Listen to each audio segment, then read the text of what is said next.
네, 코로나19 확진자 감소세가 계속 이어지고 있고 이제는 완전한 일상 회복, 실내 마스크 해제 시점에 관심이 쏠리고 있죠. 네, 방역 당국도 올해 겨울 이후로 실내 마스크 의무 해제 시점을 논의하고 있다고 밝힌 바 있는데요.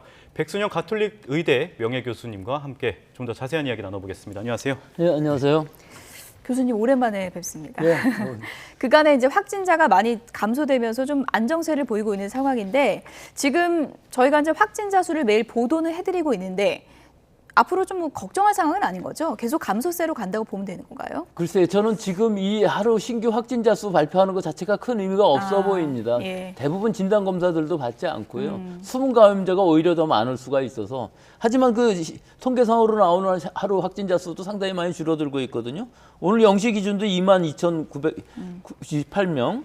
그다음에 이번 주 하루 평균도 23,000명 정도이기 때문에 주중에는 한 3만 명 가까이 나오지만 주말에는 10,000명 정도. 이게 아마 다음 주 이후가 되면은 10,000명대로 될 것으로 보이는데 이게 중요한 것이 아니라 사실은 결과적으로 나오는 것은 입원 환자, 위중증 환자, 사망자 수 추세가 문제이지 않겠습니까? 그렇죠. 아마 이게 지금 재유행의 끝자락으로 보이는 것이 지금 이번 주에 하루 평균 사망자 평균이 30명 정도예요. 근데 처음 우리가 이번 여름 유행 시작할 때에는 10명대였거든요. 그러니까 아직은 좀 더 많은 수가 나오고는 있지만 이것도 시차를 두고 점차적으로 감소할 것이다. 네. 하지만 이것이 얼마나 감소될지 그 겨울철이라는 특성이 또 있기 때문에 이 정도만 유지된다고 해도 이것이 지금 팬데믹이 아니라 엔데믹으로 가는 과정 중에 있는 것으로 보이고 뭐 전 세계적으로도 확진자 수는 줄어들고 있고 새로운 변이주는 나타나고 있지 않은 상황이라서 지금으로서는 안정적이라고 볼 수 있습니다. 네, 이렇게 감소세가 진행되고 있는 사이에 지난달 26일에 우리나라에서는 실외 마스크 의무가 전면 해제됐어요. 지금까지 보면은 이 실외 마스크 해제한 게 큰 위험이 없다는 게 어느 정도 입증됐다 이렇게 볼 수 있을 것 같기도 한데요.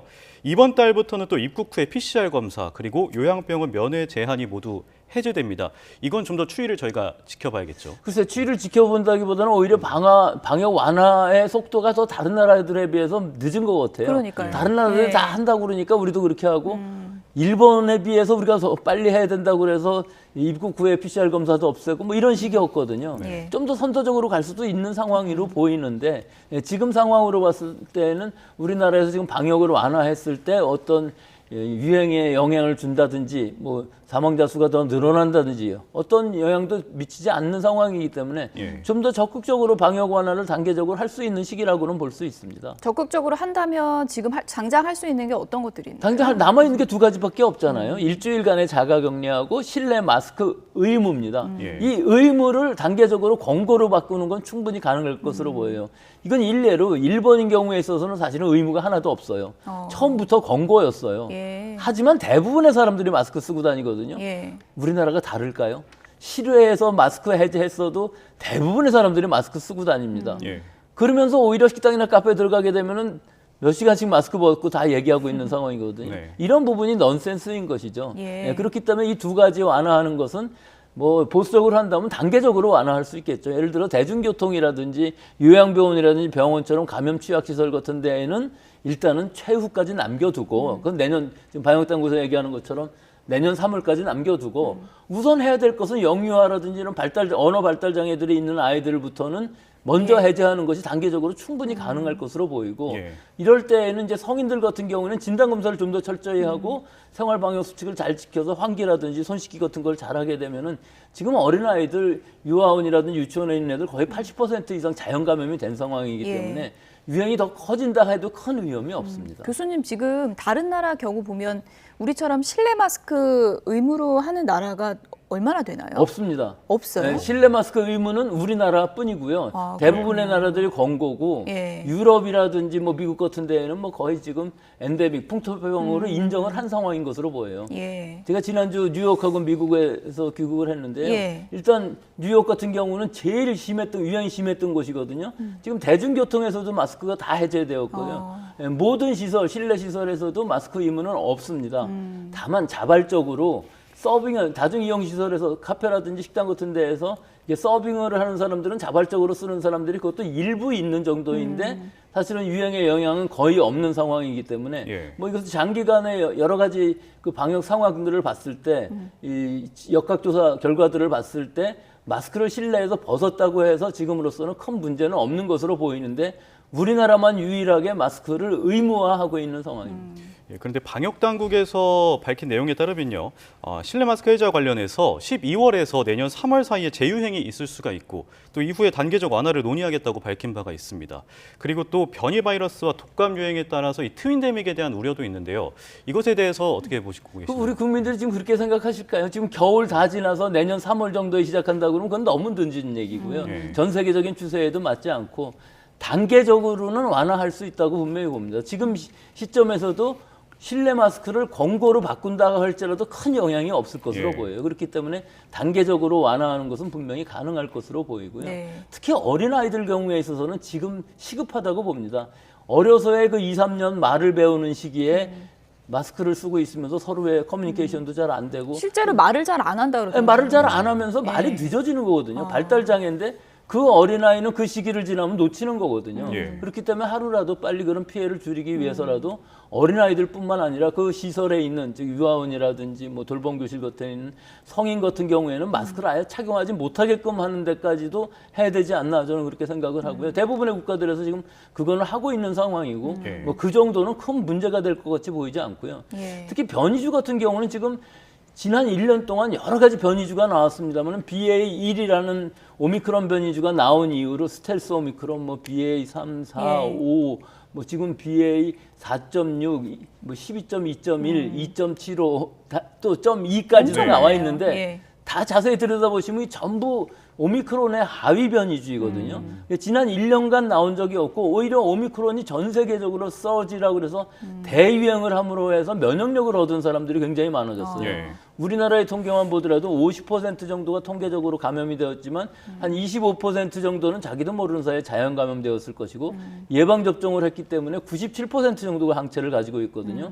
물론 고위험군이나 고령층 같은 경우는 재감염이 되었을 경우 위험할 수도 있지만 대부분의 사람들은 재감염이 된다고 해도 큰 문제가 없는 상황이기 때문에 지금 이 시기가 아니라면은 사실은 마스크를 벗는다는 것도 시도하기 어려운 시기가 될 수밖에 없어서 내년 3월까지 기다린다기보다는 어떤 과학적인 근거도 없이 지금 마스크 벗는 것을 우려하는 것 자체가 좀 문제라고 생각합니다. 교수님, 저희가 오미크론 초반에 그런 얘기 했었잖아요. 오미크론 변이가 감염은 빨라도 이게 심각하진 않기 때문에 어떻게 보면은 이 변이가 축복이 될 수 있다. 이런 분석도 했었잖아요. 그게 어느 정도는 엔데믹으로 가는데 좀 기여를 한 부분이 있는 건가요? 그렇죠. 기여를 한 부분이 많이 있는데 사실은 제가 그 시절에는 그렇게 얘기를 했었는데 두고 보면서 보니까 뭐 델타나 오미크론이나 사실 델타가 뭐 독성이 더 강하기는 합니다만은 오미크론이라고 그래서 독성이 훨씬 더 낮아진 것으로 보이지는 않아요. 그렇군요. 하지만 치명률 자체는 굉장히 낮아졌습니다. 오미크론 유행 이후에는 뭐 지금 이번 여름 유행만 본다면 0.05%로 독감과 크게 차이가 나지 않거든요.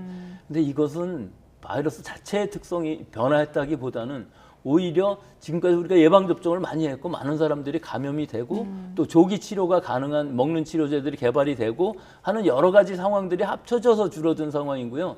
바이러스 자체는 독성이 약해지긴 했지만 그렇게 축복을 받을 만큼 대규모로 약해진 것으로 보이지는 않고 또 앞으로 새로운 변이주가 나온다고 할지라도 이 오미크론을 넘어가는 면역 회피 기능은 가질지 모르지만 독성이 더 강해지는 것은 나오기가 어렵기 때문에 어느 정도 우리 인류는 면역력을 획득했다고 볼 수가 있고 아마 올 겨울이 지나가면서 종식을 예측하는 전문가들도 많이 생기고 있거든요. 거의 종식에 가까운 상황. 지금도 결국은 전국 전 세계적으로 보면은 풍토병에 가까워졌다고 다 인정을 하고 있는 상황이기 때문에 거의 공포심이 없어진 상황이거든요. 영국만 해도 지난 1월부터 방역을 해제하고 마스크를 다 벗었는데 지금 뭐 1000명 이하로 나오는 상황이기 때문에 이 방역을 완화했다고 그래서 유행이 더 악화된다든가 혹은 독감하고 같이 유행하기 때문에 더 어렵다든가 하는 것은 다른 문제인 것으로 보이고요. 지금 상황에서는 코로나19에 대해서는 마스크를 벗는 것을 권고로 바꾸는 것도 큰 영향은 없을 것으로 저는 예상합니다. 그럼 또 하나 궁금한 게요, 교수님. 앞서서 이제 남은 조치 그 두 가지 중에 하나요. 격리 조치. 그거는 지금 풀어도 되나요? 그것도 저는 마찬가지라고 생각하는 것이요. 격리 조치를 안 받기 위해서 진단검사를 안 받는 사람들이 훨씬 더 많을 것으로 보이거든요. 지금 대부분의 사람들이 증상이 있어도 진단검사 잘 안 받습니다. 혼자서 자가 진단을 할지 모르지만 진단으로 확진돼서 이익을 볼 부분이 별로 없거든요. 뭐 집에서 있는다고 그래갖고 치료비를 주는 것도 아니고 뭐 여러 가지 보조금을 주는 것도 아니고 생활보조금 같은 거 다 없어지지 않았습니까?